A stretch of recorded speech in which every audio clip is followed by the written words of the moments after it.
is a wicked problem. It's not a problem that is inherently evil. Wicked problems are problems that are extremely difficult to define, let alone solve. Here are a few examples: national debt, climate change, healthcare, education, poverty. What do these problems share? They've all got incomplete, contradictory, or changing requirements that can be difficult to recognize. Just when you think you've grasped them. Think about healthcare as a problem. How would you define it? Maybe it's about keeping a whole population well, but that relies on housing, social care, the economy, and so on. Maybe the problem is providing healthcare that the country can afford. But how can we work that out without considering all the other things we need to fund publicly? The term wicked problem was originally used in social planning. Academics noticed a trend that once they started to solve a problem, the problem had moved on elsewhere. These problems tend to have lots of people involved, each with their own opinion, and tend to be interconnected with other problems. For example, poverty is linked with education, nutrition with poverty, the economy with nutrition, and so on. These problems are typically passed to policymakers, or are written off as being too cumbersome to handle together. Yet, these other problems, poverty, sustainability, equality, and health and wellness, that affect our cities and our world, and that touch each and every one of us. Let's look at how difficult a wicked problem is. To give you an idea, first let's look at other types of problems. Simple problems. They are limited in scope. There is a solution, and data is available or attainable to solve the problem.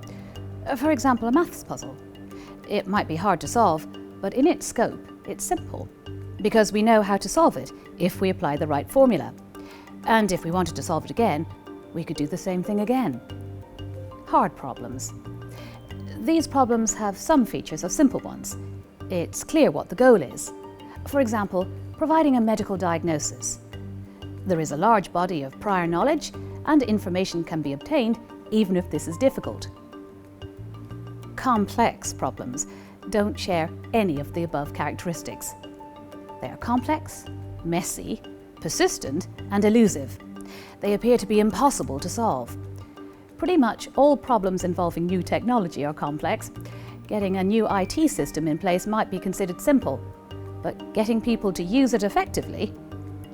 Often people make the mistake of treating it as a simple problem and then wonder why new systems aren't used effectively. Finally, we get to the wicked problems. Wicked problems are ill-defined and involve many stakeholders with shared power arrangements. They might well change halfway through, either in their nature or once you're underway with the solution, you'll find the problem has changed. Bringing up children could be considered a wicked problem. It's difficult to articulate exactly what you're trying to do. They are affected by forces much wider than your parenting, and just as you've cracked one thing with them, a different problem will rear its head. But let's get back to healthcare. Wicked problems are even more difficult because in the 21st century, we live in an information age that inevitably spawns networks. Life used to be much easier. In the nomadic age, there were just small groups of people. In the agricultural age, there were still small groups of people, but with a hierarchy. The industrial age brought with it small groups, hierarchy, and bureaucracy.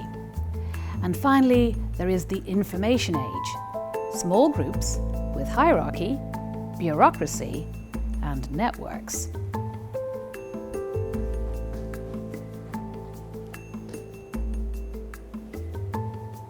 Networks are everywhere, and throughout these networks are people. Networks of people, or stakeholders, can lead to too many cooks in the kitchen. Traditional solutions are poorly suited to these kinds of problems. We are used to solving problems using a linear route. We are faced with an issue, we gather data, analyse it, maybe get other views, come up with options, evaluate those options, and then decide on a course of action. This doesn't work when the problem is constantly changing and the stakeholders don't agree.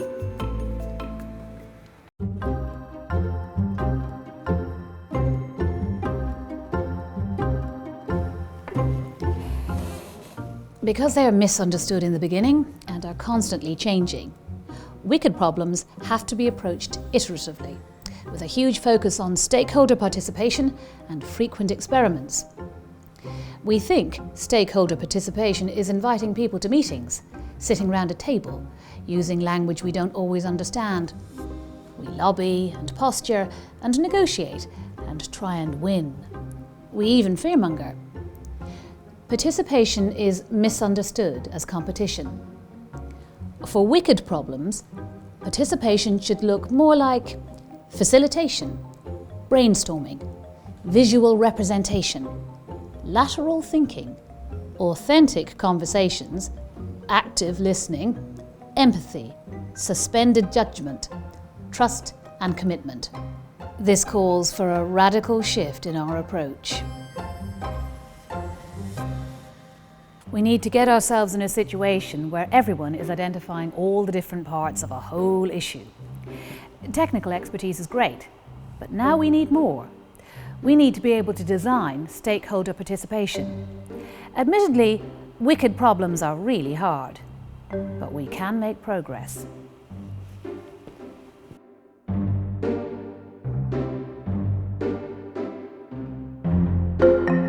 So, what can you do differently? People who work with these problems need to be able to think creatively and innovatively. They need to be able to identify patterns, think ahead, and defend and define strategy. To visualize this, think about how a great chess player behaves, anticipating several steps ahead and planning for failure. They need to be able to plan and break down problems into constituent parts, be prepared to be flexible, and go over a problem again and again to fully understand complexity and evaluate ideas. They also need to see things through to conclusion. Repetition and practice are crucial. Trial and error and failure help develop wisdom over time. There's a danger that wicked problems look too tricky to solve, so we start to pretend they're simple problems. All they need is a good enough project plan, and we can get them sorted. With practice, we can all learn to be more creative and tackle wicked problems. So, let's think about your own role as a nurse or midwife. When you think about the care you currently give and the challenges you sometimes come up against, what kind of problems are they? It's actually quite useful to be able to think about different challenges in this way. If something truly seems to be too difficult, then perhaps it's time to think about it differently. What are the things that just seem too difficult? What is it about them that makes you say this? So, what do you do when you realise that the problem you're trying to work with might be a wicked problem? First of all, take a deep breath. Once you realise this is a wicked problem, this helps you appreciate there isn't a quick fix, and that in itself can be liberating.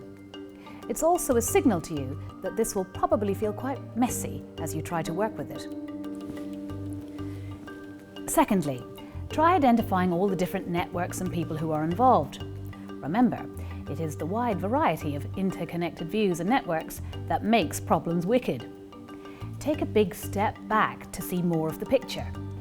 Thirdly, think about how you can be a connector. How can you help different voices to be heard and feel heard? Where does this happen already? What are the relationships you can help foster between people? This isn't about you fixing something on your own. And if it's something you feel passionate about, keep involved and keep talking to people. You can be part of the progress.